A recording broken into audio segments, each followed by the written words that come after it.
சென்னையில் பள்ளிகள் மற்றும் கோயில்களுக்கு இமெயில் மூலமாக வெடிகுண்டு மிரட்டல் விடுத்த விவகாரத்தில் மிரட்டல் விடுத்த நபரின் தகவல்களை புரோட்டான் நிறுவனம் அனுப்பியிருக்கிறது. விவரங்களை தர இணைகிறார் நம்முடைய செய்தியாளர் கதிரவன். கதிரவன், வணக்கம். இது பற்றிய முழு தகவலை சொல்லலாம். சென்னையில் உள்ள 13 தனியார் பள்ளிகளுக்கு கடந்த பிப்ரவரி மாதம் 8ஆம் தேதி அன்று வெடிகுண்டு மிரட்டல் ஒன்று வந்தது. அதாவது மின்னஞ்சல் மூலமாக இந்த வெடிகுண்டு மிரட்டலானது விடுக்கப்பட்டிருந்தது. உடனடியாக வெடிகுண்டு நிபுணர்கள் மோப்ப நாய்களுடன் அந்த பள்ளிகளில் சோதனைகள் மேற்கொண்டார்கள். சோதனை முடிவில் இந்த மின்னஞ்சல் மிரட்டல் ஒரு புரளி என்றும் கண்டறியப்பட்டது.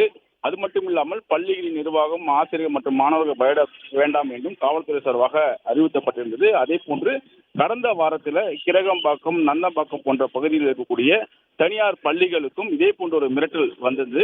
நேற்றும் கோயம்பேட்டில் இருக்கக்கூடிய ஒரு கல்லூரிக்கும் இதே போன்ற ஒரு மிரட்டல் வந்தது. இந்த மிரட்டல் அனைத்துமே புரோட்டான் என்ற மெயிலடியில் தான் ஒரே நபர் அனுப்பியதாக கருதப்படுகிறது. இந்த நிலையில் தான் அந்த மிரட்டல்களை அனுப்பிய நபரை குறித்தான விசாரணையை சைபர் கிரைம் போலீசார் வழக்கு பதிவு செய்து விசாரணை மேற்கொண்டு வருகிறார்கள்.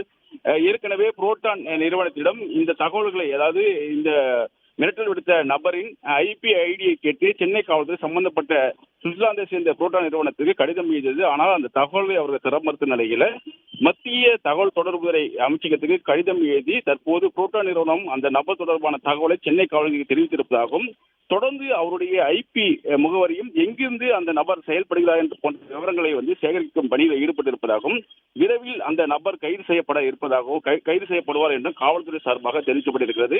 பொதுமக்கள் மற்றும் ஆசிரியர்கள், பள்ளி நிர்வாகத்தினர் இது போன்ற மிரட்டல்கள் வந்தால் உடனடியாக காவல்துறைக்கு தகவல் தெரிவிக்குமாறும் தெரிவிக்கப்பட்டிருக்கிறது. அச்சப்பட தேவையில்லை என்றும் தயார் நிலையில இந்த சோதனைகளையும் இதனை எதிர்கொள்வதற்கு தயார் நிலையில் சென்னை காவல்துறை இருப்பதாகவும் காவல்துறை சார்பாக தெரிவிக்கப்பட்டிருக்கிறது.